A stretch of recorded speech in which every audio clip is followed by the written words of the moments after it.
خلا لینے کا شرعی طریقہ آپ برائے کرم ارشاد فرما دیں۔ اور دوسرا سوال یہ ہے کہ خلا یا طلاق کے بعد جو نابالغ بچے ہیں ان کی کفالت، پرورش اور رہائش کی ذمہ داری کس کے اوپر ہے اور وہ کس کے ذمے پر ہے؟ خلا کی کیا شرعی حیثیت ہے؟ دیکھیں، خلا اللہ پاک نے قرآن مجید میں جو ہے وہ ارشاد فرمایا کہ طلاق جو ہے وہ 2 مرتبہ ہے، اور پھر اس کے بعد جو ہے وہ یا تو احسان کے ساتھ جو ہے وہ روک لو، یا پھر جو ہے وہ احسان کے ساتھ ہی بھلائی کے ساتھ جو ہے وہ روک لو، یا پھر اسے چھوڑ۔ الطلاق مرتان فامساکم بمعروف او تسریح باحسان۔ اچھا، پھر اسی میں آگے جو ہے وہ اللہ پاک نے جو ہے وہ بیان فرمایا کہ جو ہے وہ اگر یہ دونوں حدود اللہ پر قائم نہیں رہ سکتے تو پھر ایسی صورت میں خلا کا راستہ جو ہے وہ اختیار کیا جا سکتا ہے۔ خلا اور طلاق میں فرق کو سمجھنا ضروری ہے۔ طلاق شوہر دیتا ہے، خلا بھی دیتا شوہر ہی ہے، اس میں تقاضا عورت کی جانب سے ہوتا ہے۔ صحیح۔ طلاق میں عورت کی جانب سے تقاضا نہیں ہوتا، یا ہو بھی لیکن دے شوہر ہی طلاق کے الفاظ کے ساتھ یا خلا کے الفاظ کے ساتھ بھی دے، تو ایسی صورت کے اندر شوہر کی جانب سے جو ہے وہ خلا بھی ہو سکتی ہے اور طلاق بھی ہو سکتی ہے، دونوں چیزیں۔ یعنی طلاق ہو یا خلا دے گا شوہر ہی؟ دے گا شوہر ہی۔ اچھا، وہ کیوں ہے؟ کیونکہ اللہ پاک نے قرآن مجید میں ارشاد فرما دیا بیدہ عقدۃ النکاح، شوہر کے ہاتھ میں نکاح کی گرہ ہے، ٹھیک، تو اس گرہ کو شوہر ہی کھول سکتا ہے، اس کے علاوہ کوئی اور نہیں کھول سکتا، صحیح، نہ عورت نہ کوئی اور شخص۔ تو لہٰذا طلاق ہو یا خلا ہو، دونوں چیزیں شوہر ہی دے گا۔ ہاں، خلا میں یہ ہوتا ہے کہ عورت اپنے حق مہر کے بدلے میں اس سے تقاضا کرتی ہے کہ بھئی تمہیں تو مجھ سے کوئی مسئلہ نہیں ہے، لیکن مجھے جو ہے وہ مسئلہ ہے اور میں جو ہے وہ نہیں رہنا چاہتی، اور اس بنیاد پر میں اپنا حق مہر جو ہے وہ معاف کرتی ہوں اور اس کے بدلے میں تم سے خلا کا تقاضا کرتی ہوں۔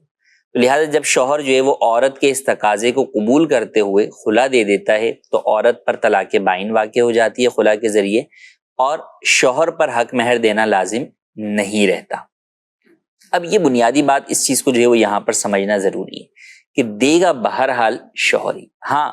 عورت کا بلا عذر شرعی طلاق یا خلا کا مطالبہ کرنا یہ جائز نہیں ہے۔ حدیث پاک میں فرمایا کہ ایسی عورت جو ہے وہ جنت کی خوشبو بھی نہ سونگھ پائے گی، حالانکہ جنت کی خوشبو 500 برس دوری سے آتی ہے، اتنی مسافت کی دوری سے بھی آ رہی ہے، لیکن ایسی عورت نہیں سونگھ پائے گی۔ تو یہاں یہ پیش نظر بھی رکھنا ضروری ہے کہ خلا مانگنا کوئی پسندیدہ کام نہیں ہے، یا ایسا نہیں ہے کہ جناب کوئی وجہ ہو یا نہ ہو بس بلا وجہ جو ہے وہ خلا کا جو ہے وہ تقاضا کیا جاتا رہے۔ ہاں، جہاں پر شرعی عذر پایا جائے وہاں پر عورت کے لیے یہ جائز ہے کہ وہ اپنے شوہر سے خلا کا تقاضا کر سکتی ہے، اور شوہر کو بھی یہ چاہیے کہ اگر تو قصور اس کا ہے، مثال کے طور پہ عورت اس لیے تقاضا کر رہی ہے کہ شوہر نان نفقہ پورا نہیں کرتا، صحیح، تو ایسی صورت کے اندر اس کے اوپر ضروری ہے کہ وہ نان نفقہ پورا کرے، اور جب وہ دکھ رہا ہے اسے کہ میں نان نفقہ پورا نہیں کر سکتا تو وہ اسے خلا دے دے اور حق مہر بھی ادا کرے۔ حق مہر پھر ایسی صورت کے اندر اس سے ہتھیائے نہیں شوہر، جبکہ شوہر کا قصور ہے۔ نان نفقہ یہ روٹی، کپڑا، مکان۔ اور اگر عورت کا کوئی پرابلم ہے، شوہر کی طرف سے کوئی زیادتی نہیں ہے، وہ اپنے حقوق جو ہے وہ پورے ادا جو ہے وہ کر رہا ہے، عورت کی طرف سے زیادتی ہے یا عورت کا کوئی معاملہ ہے، تو اس بنیاد پر عورت تقاضا کر رہی ہے، تو اب شوہر جو ہے وہ یہ کہہ سکتا ہے کہ ٹھیک ہے، تم حق مہر اگر معاف کرتی ہو تو اس کے بدلے میں تمہیں خلا دے دیتا ہوں۔ ٹھیک، تو یہاں پر خلا دینے کے اندر شوہر گناہگار نہیں ہوگا۔ کئی لوگوں کے ذہنوں میں یہ ہوتا ہے کہ جناب ہم نہیں دیں گے کیونکہ ہم تو گناہگار ہوں گے، حالانکہ کئی جگہوں پر ان کا ساتھ رہنا ہی ممکن نہیں ہوتا۔ صحیح، ساتھ رہنا ممکن نہیں ہے، یا اور دیگر جو ہے وہ شرعی اعتبار سے مفاسد جو ہے وہ لازم آتے ہیں، تو پھر شوہر پر لازم تو نہیں ہوتا، لیکن اس کے لیے حکم یہی ہے کہ بھئی ایک عورت جب تمہارے پاس آ نہیں سکتی تو ایسی صورت کے اندر وہ اپنی زندگی کیسی گزارے گی؟ تو تم اسے آزاد کر دو تاکہ وہ بھی جو ہے وہ آگے اپنی زندگی شریعت کے مطابق گزارے اور تم بھی اپنی زندگی جو ہے وہ گزارو۔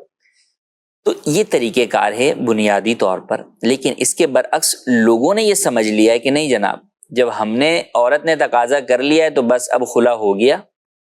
یا وہ خلا دینا ہی دینا شوہر کے اوپر جو ہے وہ لازم ہے، یا اگر شوہر نہیں دیتا تو پھر کہیں سے بھی جو ہے وہ خلا لے لیا جائے۔ تو یاد رہے کہ اس طرح جو ہے وہ خلا نہیں ہوگا جب تک کہ شوہر نہیں دے گا۔ اچھا بس ہوگا شوہر سے بھی جو ہے وہ سائن کرواتے ہیں ایسے پیپر کے اوپر جو کہ خلا کا پیپر نہیں ہوتا. وہ خلا کا پیپر یا اس سے پرمیشن ہی لے رہے ہیں کہ ہم کہیں اور سے لے لیں. ہاں اس طرح کا جو ہے وہ لے لیتے ہیں, یا پورا وہ مسئلہ لکھا ہوا یوں یوں یوں ہے اور میں جو ہے وہ خلا چاہتی ہوں, بھائی اتنا ہی لکھا ہوا عورت میں خلا چاہتی ہوں, اس پہ سائن. اب شاید سائن لے لیے شوہر سے, بھائی آپ خلا چاہتی ہیں یہ تو آپ کی طرف سے ہو گیا نا, شوہر کے الفاظ اس میں ہے ہی نہیں اس پیپر کے اندر کہ بھائی میں فلانا بنت فلاں کو اپنی بیوی کو فلانا بنت فلاں کو جو ہے وہ خلا دیتا ہوں یا طلاق دیتا ہوں, ایسا کچھ لفظ ہی اس میں نہیں, کوئی لفظ یعنی جو طلاق یا خلا کو واقع کریں الفاظ ہی نہیں ہے. تو لہٰذا ان باتوں کو پیش نظر رکھنا ضروری ہے. تو سب سے پہلے تو یہ بات کلیئر رکھیں کہ خلا آپ کو شوہر سے ہی لینی ہے. اچھا اس کے طریقہ کار کیا ہونے چاہیے؟ خاندان کے ذریعے سے, جن کے ذریعے سے رشتہ لگا ہے ان کے ذریعے سے, اور دیگر اہل محلہ کے ذریعے سے, یا جو بھی اثر و رسوخ والے افراد ہیں جو شوہر کے تعلق رکھتے ہیں ان کے ذریعے سے جو ہے وہ کریں. اور اس میں بھی سب سے بہتر کیا چیز ہے کہ سب سے پہلے دارالفتہ سے کسی سنی مفتی صاحب سے رہنمائی لیں کہ عورت کا یہ مطالبہ خلا درست ہے یا نہیں. ٹھیک, ورنہ پتہ چلے کہ عورت کا مطالبہ ہی درست نہیں ہے اور سارے مل کے شوہر کو ہی پریشر دے رہے ہیں کہ جناب خلا دے دو تم, تو وہاں تو عورت کو سمجھایا جائے گا کہ بھئی تم کیوں جو ہے وہ خلا کا تقاضا کر رہی ہو, یہاں پہ تو خلا کی کوئی وجہ ہی تمہاری جو ہے وہ نہیں بن رہی ہے. تو دیکھیں نکاح اور یہ جو شادی کی جو زندگی ہے, شادی شدہ زندگی ہے, کوئی بچے گڑیا کا کھیل نہیں ہے کہ جناب آج بولیں یہ گڑیا پسند ہے, آج بولیں نہیں یہ پسند نہیں ہے, آج گڑیا بولے مجھے گڈا پسند نہیں ہے, ٹھیک ہے, یا آج مجھے فلاں کام کرنا ہے یا آج فلاں کام نہیں کرنا. تو ایک جو زندگی ہوتی ہے ازدواجی زندگی ہوتی ہے, شادی شدہ زندگی ہوتی ہے, ایک نئی زندگی کا آغاز آگے نسل انسانی کے لیے ہوتا ہے. بالکل. تو آپ ان چیزوں کو پیش نظر رکھتے ہوئے جو بھی فیصلہ کیا, اسی لیے ابتدائی طور کے اوپر نکاح کے وقت کیوں شریعت نے دونوں کی رضامندی کو لازم قرار دیا, اسی لیے لازم قرار دیا تاکہ وہ اس ایک رشتے کو ایک احسن انداز کے اندر جو ہے وہ آگے لے کر چل سکے. تو یعنی وہ بنیاد دیکھی جائے گی, وہ بنیاد تقاضا کیوں. اب یہ بعض اوقات آپ کے سامنے بھی ہمارے سامنے بھی ایسی وجوہات آتی ہیں, کیا ہوا ہے کبھی گھمانے نہیں لگے جی, کبھی باہر کا کھانا نہیں کھلایا, کبھی وہاں نہیں گئے, یہ مطلب بعض اوقات ہوتے ہیں, ہر وقت نہیں. اچھا دوسری طرف بھی ہم اگر آئیں دونوں طرف ایک طبقہ وہ بھی ہوتا ہے, بہت بڑا طبقہ خواتین کے اوپر ظلم بھی ہو رہا ہوتا ہے, بعض وہ کرتا ہے, شوہر جو ہے وہ ظلم کرتا ہے. تو لہٰذا سب سے پہلے اس بات کا تعین کہ اچھا پھر جہاں واقعی جو ہے وہ ہے کہ جناب شوہر کی جانب سے وہ ہے نقصان ہے, تو وہاں پر بالکل جو ہے وہ شوہر کو جو بھی ایسے افراد ہیں, وہ چاہے شوہر کے اپنے خاندان والے ہیں. اچھا کئی دفعہ ایسا ہوتا ہے کہ کئی لوگ ایسے ہوتے ہیں کہ وہ ان کو پتہ ہوتا ہے کہ بھئی ان کا بھائی ان کا بیٹا جو ہے وہ غلط کر رہا ہے اس معاملے میں, لیکن وہ پھر بھی صرف اس وجہ سے کہ نہیں کہ ہمارا بیٹا ہمارا بھائی ہے وہ اس کی سرپرستی کرتے ہیں. اور کئی لوگ بڑے جو ہے وہ تکبر سے یہ بات کہتے ہوئے نظر آتے ہیں کہ میں تو نہیں دے رہا, جاؤ تمہیں زندگی بھر رلاؤں گا, تم لٹکی رہو. وہ یہ بھول جاتے ہیں کہ کل کو آگے ان کی بیٹی, ان کی جو ہے وہ بہنیں, ان کے ساتھ بھی اگر ایسا ہو تو کیا ہوگا. تو یہ بہت بڑا ظلم ہے کہ کوئی شخص جو ہے وہ اپنی بیوی کے حقوق ادا نہ کرے یا اس پر ظلم کرتا ہو اور پھر اس کو چھوڑے بھی نہیں, وہ لٹکا کے رکھے. اور کئی ایسے ہیں کہ تعلق بھی ختم کر دیتے, یعنی ساتھ بھی نہیں رکھتے, میکے میں وہ بیٹھی ہوئی ہے اور پھر یہی ہوتا ہے کہ ٹھیک ہے تم گھومتی رہو, میں جو ہے وہ تمہیں خلا جو ہے وہ طلاق نہیں دوں گا.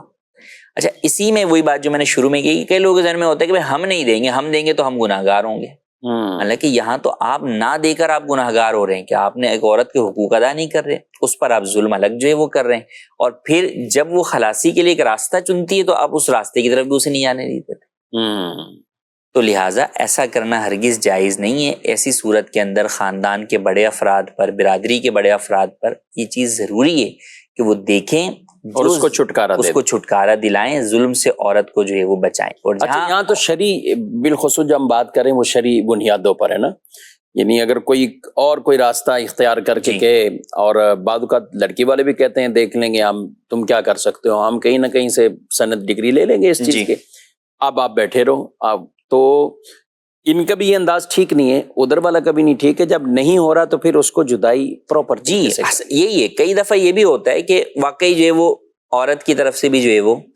بلا وجہ کا تقاضا ہے, لیکن اب اس نے حتی الامکان جو ہے وہ اس معاملے کو سدھارنے کی, صلح کے ذریعے سے منانے کی کوشش کر لی شوہر نے, لیکن اب یہ دکھ رہا ہے کہ نہیں جناب عورت بھی جو ہے وہ اپنی ہٹ دھرمی یا ضد پر جو ہے وہ قائم ہے, سالوں ہو گئے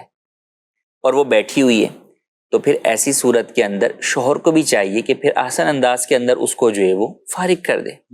تاکہ وہ آگے کسی گناہ میں نہ پڑے. اچھا کئی دفعہ ایسا بھی ہوتا ہے کہ وہ اس کو چھوڑ کے آگے نکاح بھی کر چکی ہوتی ہے,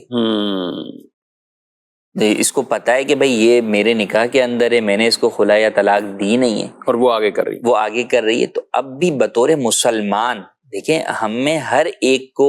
ایک ہی کہ میرا آپ سے کوئی بھی رشتہ یا تعلق ہے اس بنیاد پر کوئی بھی ناچاکی چپکلش ہے اور میری آپ سے نفرت, لیکن بطور مسلمان ایک مسلمان کو دوسرے سے نفرت نہیں ہونی چاہیے. ظاہر اس میں کہ وہ اس کو جہنم میں جاتا ہوا دیکھے اور یہ بچا بھی سکتا ہے نہ بچائے. بلکہ لوگ تو معاذ اللہ بولتے ہیں نا جائے جہنم, جی جہنم جائے بھاڑ میں جائے, پتہ نہیں کیسی بات. تو ایسا ہرگز نہیں کرنا. جب آپ کو یہ دکھ رہا ہے کہ بھئی وہ آپ کی بیوی ہے اور آپ کے نکاح میں ہے, لیکن اب وہ گناہ والے کام کی طرف جو ہے وہ جا رہی ہے, وہ نکاح پر نکاح کرنے جو ہے وہ جا رہی ہے, تو پھر ایسی صورت کے اندر مشورہ یہی ہے کہ پھر ایسی صورت میں اس کو جو ہے وہ آپ خلا یا طلاق دے دیں, تاکہ وہ, کیونکہ وہ آپ کے پاس تو آ ہی نہیں رہی, تو لہٰذا اب وہ پھر کم از کم جو ہے وہ گناہ سے جو ہے وہ بچ جائے. یہ آپ کی اس کے ساتھ جو ہے وہ خیر خواہی اور بھلائی والا جو ہے وہ کام ہوگا. اگرچہ آپ کی طرف سے زیادتی نہ ہو, اور آپ کی طرف سے زیادتی ہے پھر تو بدرجہ اولیٰ آپ پر لازم ہے کہ آپ اسے جو ہے وہ آزاد کریں. ٹھیک ہے, اس صورت میں گناہ گار نہیں ہوں گے. مطلب جہاں پہ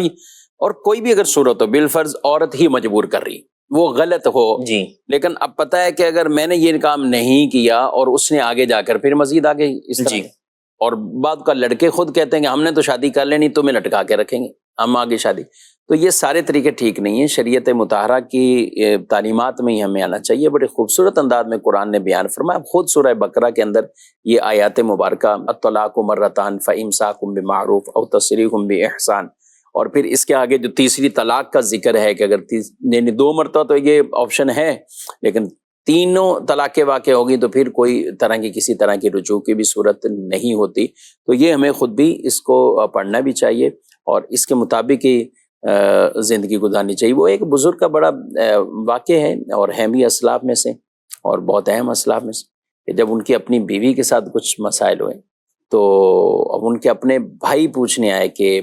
آپ کے مسئلے کیا ہیں زوجہ کے ساتھ, تو وہ کہنے لگے کہ وہ میرے نکاح میں میری بیوی ہے اور میں اس کے مسائل کیوں آپ کو بتاؤں, یعنی بدائے دے کہ آپ بھی مسئلہ وہ حل نہیں کر سکتے یا وہ ایسا حل ہونے والا ہی نہیں, تو میں اپنی بیوی کا راز یا اپنی بیوی کا مسئلہ میں آپ کو کیوں بتاؤں. اچھا جی, وہ ان میں طلاق کا معاملہ ہو گیا, جدائی ہو گئی. اب وہ جدائی ہو گئی, سب کچھ ہو گیا, اس کے بعد پھر وہ دوبارہ, اچھا ہوا کیا تھا, تو اب ان کا پہلے تو میرے نکاح میں تھی, اب طلاق ہو گئی, معاملہ ختم ہو گیا, اب وہ ایک عام اجنبیہ عورت ہے, تو میں ایک عام عورت کے بارے میں تمہیں کیوں بتاؤں. یعنی بعد میں بھی معاملات کے اندر جو شریعت مطہرہ کے احکام, پردہ رکھنا, عیوب چھپائے رکھنا, اور یہ بہت بڑی بات ہے. یہ ناظرین کرام, اور یہ ہمارے ان تمام لوگوں کے لیے سمجھیں کہ نصیحت اور کتنا خوبصورت مدنی پیغام ہے کہ کئی لوگ ایسا کرتے ہیں. اچھا یہ رشتوں میں بہت زیادہ ہوتا ہے میاں بیوی کے اندر, اب بعد میں برائیاں جو ہے وہ بیوی کی کر رہے ہیں, بیوی شوہر کے سارے, یعنی آپس کے وہ امور جو کہ کبھی بھی ڈسکلوز نہیں ہونے تھے, اب وہ ایک دوسرے کے جو ہے وہ بیان کیے جا رہے ہیں. اچھا نہ صرف شوہر بیوی کے بلکہ جو ہے وہ ساس نند بہو ان سب کے آپس میں دونوں طرف سے جو ہے وہ ہو رہے ہوتے ہیں. یعنی ایسا نہیں ہوتا کہ جناب وہ ان معاملات کے اوپر پردہ ڈالیں کہ یار اب تو وہ چیپٹر کلوز ہو گیا نا, اب اس کو جو ہے وہ کرید کے کرنا کیا ہے, کیا چاہتے ہیں. اسی طرح دوستوں کے اندر بھی کہ کبھی دوستی ٹوٹی تو اب پھر پچھلے سارے جو ہے وہ پول کھول دی. سارے ملازمین میں بھی کہ جب تک آپ ادارے میں ہیں تو آپ نے منہ بند رکھا ہوا تھا, جس دن آپ ادارے سے باہر ہوئے تو اب آپ نے کہا چلیں جناب اب دیکھیں میں اس ادارے کی سارے پول جو ہے وہ کھولتا. اور وہ بالفرض عیوب ہیں ان کو بیان کرنا, اور جہاں عیوب ہے ہی نہیں ان کو جو ہے وہ بیان کرنا, الزام جیسے تہمت جو ہے وہ لگانا. تو یہ بالکل جو ہے وہ ان باتوں میں اس طرح کی تعلیمات ہمارے سامنے پیش نظر رہنی چاہیے. ان کا دوسرا سوال باقی ہے, بہت دوسرا سوال باقی ہے, اور میں تو ادھر دیکھ رہا ہوں جو میرے پاس لائن لگی ہوئی ہے SMS کے اوپر اتنے. اور خیر یہ بڑا اہم ٹاپک تھا, آپ نمبر یہ نوٹ فرما لیجیے. اس کے بعد بھی اس طرح کے دائرے آپ کو بھی مسائل ہوں گے, اور ہماری یہ گفتگو سننے کے بعد بھی کئیوں کو یہ ایک اشارہ ملتا ہے کہ ہم جو کر چکے ہیں وہ غلط ہے, اب کیا کرنا چاہیے, اس کو کیسے ہم سدھاریں. تو یہ نمبر آپ لے لیں, آپ ٹیلی فون پہ بات بھی کر سکتے ہیں دارالتحفیظ سنت کے علماء کرام مفتیان کرام سے. اس کے علاوہ بھی آپ دارالتحفیظ سنت میں براہ راست بھی اس طرح کے مسائل ہو تو براہ راست یا چلے جائیں. خواتین بھی آ سکتی ہیں, آپ پردے کی رعایت کرتے ہوئے اپنے ساتھ ان کے اگر بھائی ہیں، محارم ہیں یا چند خواتین ہیں تو وہ پردے کی رعایت کرتے ہوئے آپ ان مسائل کے لیے ضرور اپنا رابطہ وہ دارالہدایت اہل سنت سے کر لیں، تاکہ جو ایک رہنمائی ہے وہ آپ کو پراپر مل جائے، اور جو غلطی ہو چکی ہے اب اس کا ازالہ ہے نہیں ہے، لیکن مزید اس میں گناہگار والی صورت نہ ہو۔ اور بچوں کے حوالے سے بھی ٹاپک بہت طویل ہے، میں چاہوں گا ایک 1 لائن اگر آپ کو بتا دیں اور اس کے بعد ہم کچھ سوالات۔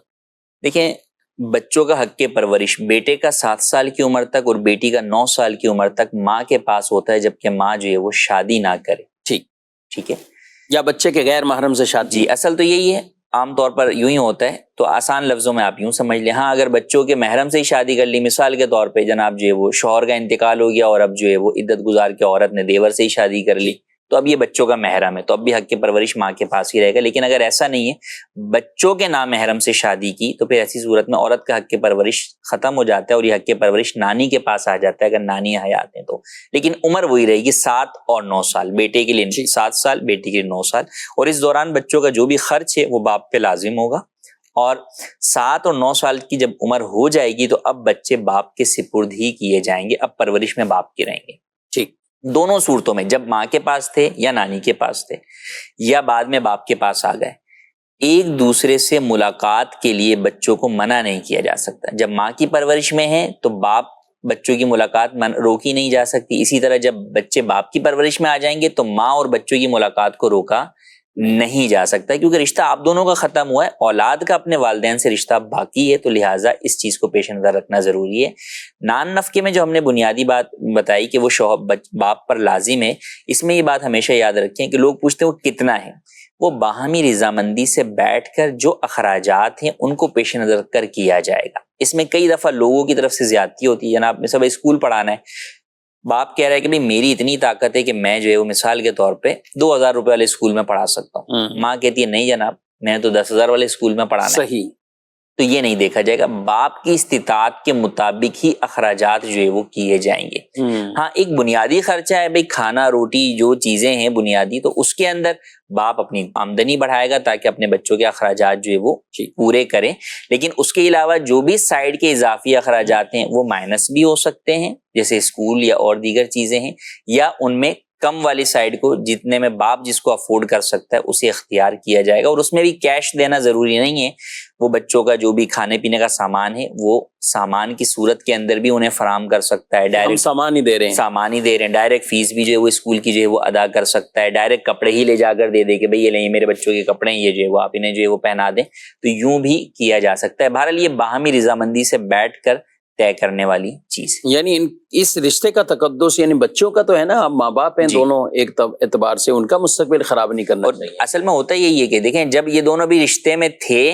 تو اب اس پہ کتنا خرچہ ہو رہا تھا، وہی خرچہ بعد میں بھی ہونا ہے نا، بعد میں بھی ہونا، الگ تھوڑی ہونا ہے۔ تو اب ماں یا ننیال کی طرف سے یہ تقاضا ہے کہ نہیں جناب ایک بچے کے لیے ہمیں جو ہے وہ 25,000 روپے جو ہے وہ تم دو یا 35,000 روپے دو، جو اخراجات بنتے ہیں وہ دیے جائیں گے۔ وہ اخراجات پہلے بھی جو ہے وہ ساتھ میں ہو رہے تھے، وہی جو ہے وہ اب بعد میں بھی جو ہے وہ ہو رہے ہوں گے۔